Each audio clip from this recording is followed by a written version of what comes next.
آج کی یہ پوئٹری ان عورتوں کو خراج تحسین پیش کرتی ہے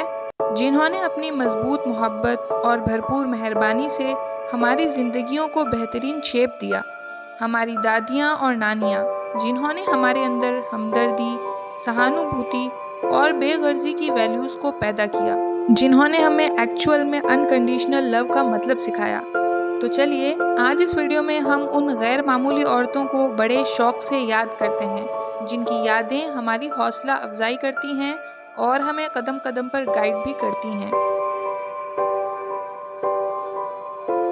وہ کیسی عورتیں تھیں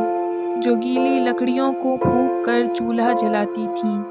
جو سل پر سرخ مرچیں پیس کر سالن پکاتی تھیں،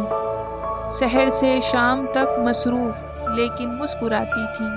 بھری دوپہر میں سر اپنا جو ڈھک کر ملنے آتی تھیں، جو پنکھے ہاتھ کے جھلتی تھیں اور بس پان کھاتی تھیں، جو دروازے پہ رک کے دیر تک رسمیں نبھاتی تھیں، پلنگوں پر نفاست سے دری چادر بچھاتی تھیں، بصد اصرار مہمانوں کو سرہانے بٹھاتی تھیں، اگر گرمی زیادہ ہو تو روح افزا پلاتی تھیں، جو اپنی بیٹیوں کو سویٹر بننا سکھاتی تھیں، سلائی کی مشینوں پر کڑے روزے بتاتی تھیں،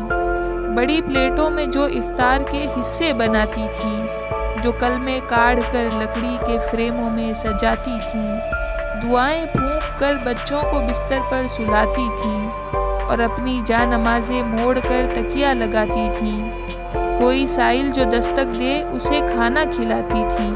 پڑوسن مانگ لے کچھ باخوشی دیتی دلاتی تھیں، جو رشتوں کو برتنے کے کئی نسخے بتاتی تھیں، محلے میں کوئی مر جائے تو آنسو بہاتی تھیں، کوئی بیمار پڑ جائے تو اس کے پاس جاتی تھیں،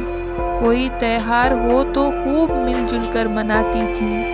وہ کیسی عورتیں تھیں۔ میں جب گھر اپنے جاتی ہوں تو فرصت کے زمانوں میں انہیں ہی ڈھونڈتی پھرتی ہوں گلیوں اور مکانوں میں، کسی میلاد میں، جزدان میں، تسبیح کے دانوں میں، کسی برآمدے کے طاق پر، باورچی خانوں میں، مگر اپنا زمانہ ساتھ لے کر کھو گئی ہیں وہ، کسی ایک قبر میں ساری کی ساری سو گئی ہیں وہ۔